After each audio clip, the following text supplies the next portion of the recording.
আজকে অন্তর্বর্তীকালীন সরকারের কাছ থেকে তাদের দলের নিবন্ধন এবং প্রতীক এবং বহুল পরিচিত একটা প্রতীক, অত্যন্ত সুন্দর একটা, সবচেয়ে যে এই প্রতীকটাই ভালো প্রতীক, যে প্রতীকটা সবাই চেনে।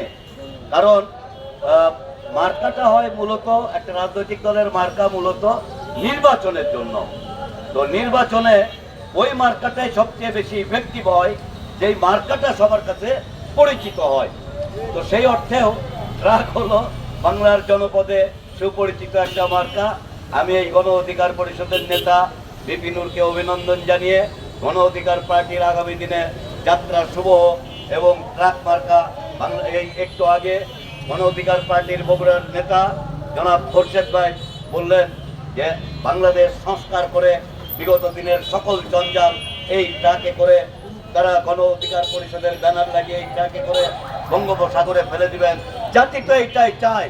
আমরা চাই খোরশেদ ভাইয়ের এই বক্তব্য গণ অধিকার পরিষদের মাধ্যমে বাস্তবায়িত হোক এবং রাষ্ট্র সংস্কার হোক।